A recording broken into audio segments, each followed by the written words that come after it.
Hey guys, if you're new to what I'm doing, I recently switched jobs to a pure telecommute job. So what I'm gonna do is I've got a van and I'm gonna outfit it as like a mobile office so I can travel around and do everything I want to do. However, the problem is I have a lot of stuff. So as you can see, I'm going through. This is an old video of my apartment that I just got rid of.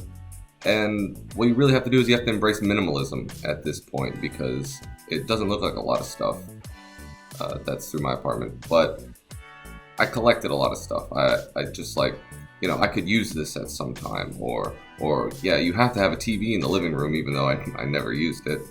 There's my computer. I did use that a lot. That's basically all I did and the only place I sat.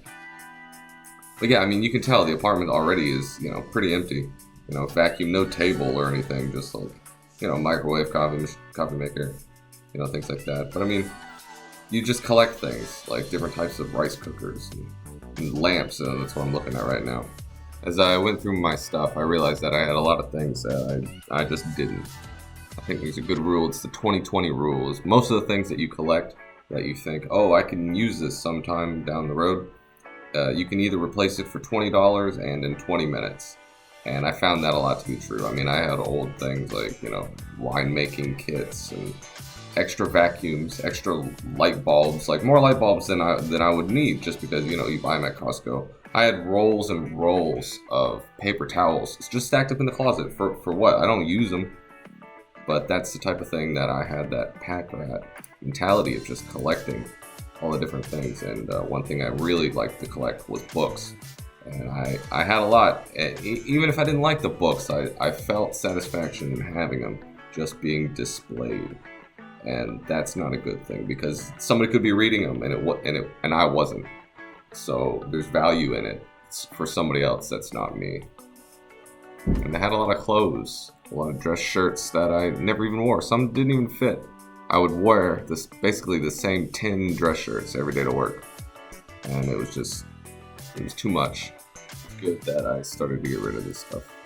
There's pots and pans that I had. I never even used most of these. I had 2 pasta strainers. Why do you even need that? I had 3 measuring cups, pans that I never used, pots that I never used. I used the same 2 or 3 pans, like, all the time. The same spatula, all the same stuff. Tons of glasses. I'm one guy in an apartment, and I have 15 of the same glasses just from when I go to bars or something, and they give you the little free glass that has their branding on it. Same with all the IKEA plates, coffee mugs, that type of deal. And don't get me wrong, I love the way my apartment looks. I love the style of IKEA stuff. I mean, I'm a young guy, that's the stereotype, right?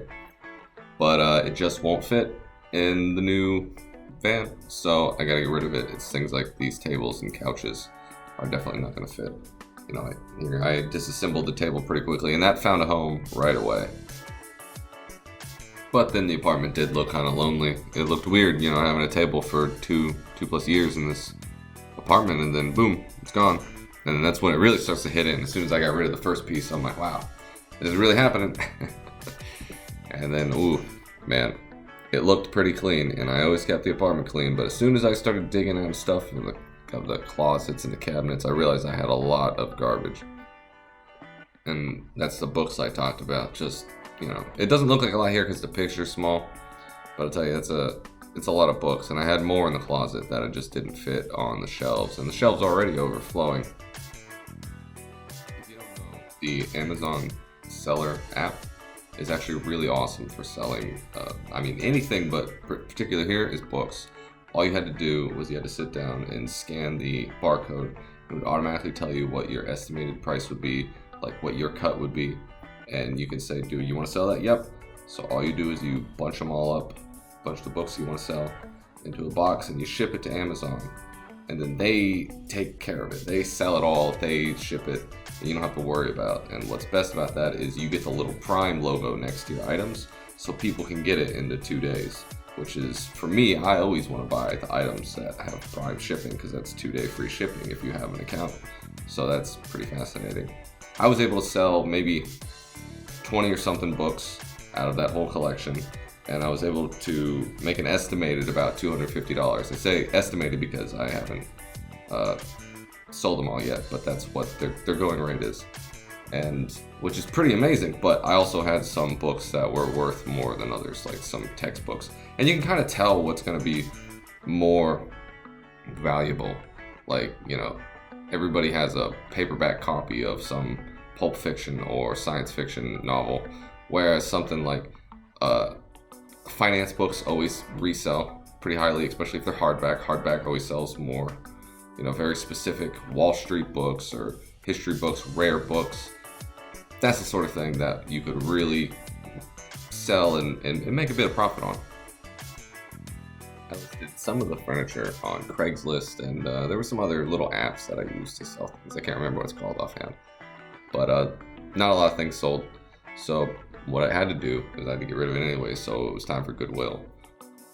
That means disassembling the couch, which, you know, for a super cheap couch, it held up really great, and it was a good buy.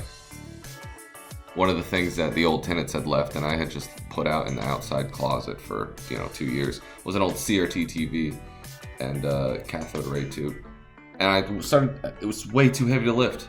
I mean, it literally, I think it weighed maybe 200 pounds. I really don't know. I'm not super strong, but I could barely lift it out, and forget about bringing it to the trash can up down the block. There was no way. So what I did is I just kind of rolled it into the house, and I was like, well, I'll take it apart bit by bit. And this is how far I got before I Googled something, and they're like, don't ever disassemble a CRT TV, one of the old ones, because they can still carry a lethal charge. So I was like, it's not worth it. I'm just gonna leave it here on the way back when I check out of the apartment and pay, you know, the extra $20 that they charge for moving it. So I just put that back on. Don't disassemble your CRT TVs. So this is just, it's really hitting home, whereas completely empty of an apartment, and you're like, wow, look at that. I rolled up the green shag carpet, which I'm going to keep. I'm going to throw that into the office van. What I had to do to get rid of, you know, the bigger furniture, I didn't want to just throw it away because, you know, it's a waste. Somebody can be using it. So what I did is I rented a U-Haul for a couple hours. I got this brand new, you know, Ford Transit van, and I was like, oh my God, this is amazing. Like, you know, I sat in it and I was like, yeah, like I definitely picked the right choice with, you know, going the van office, because it was just so much fun to drive. And it was cheap too. I think I paid, you know, $25 with taxes to move everything. And what it did is it actually gave me a sense of, you know, the scale of the inside of the van, and gave me some ideas on where to put like the 2x4 ribbings for, you know, the planks and things like that. But you can actually sit in it, and I kind of sat there and I was like, is this really what I want to do? Because I didn't have a van by this point. And I was like, yeah, there's definitely enough space in something like this. So I'm all by myself, so I dragged my futon, you know, down the street into the van, and I propped it up, and I was, you know, I'm sweating at this point because it's at the Atlanta heat and I'm dying. And I just sit there and I'm like, hey, look, that's, you know, you still have a lot of space even with a futon in there. So I pack up all my furniture in there. I don't have a lot of pictures of this or any video, sorry. But I pack everything that I'm going to donate, which was a considerable amount, drive it over there, and they unload it. There was a couple of them there. And what took me, you know, half a day to load, they unload in like less than 30 minutes. And I was like, oh my God, thank you for this. It was way too much for me to have to unload again. I would have just dumped it, driven the Ford, you know, right into a lake. So after I collected all the stuff that I was going to keep, I put it in the living room, and I got rid of my bed at this point, but I still had another night here. So what I did is I took off the bedspread and some blankets, and I put it down on top of a little foam mattress that I had, and that's where I was sleeping. And you can see I had a little makeshift desk with my Surface there, which worked for the night. It's pretty good. And then I started my trek down back to where I grew up, St. Petersburg, Florida. And I was ready to start my adventure.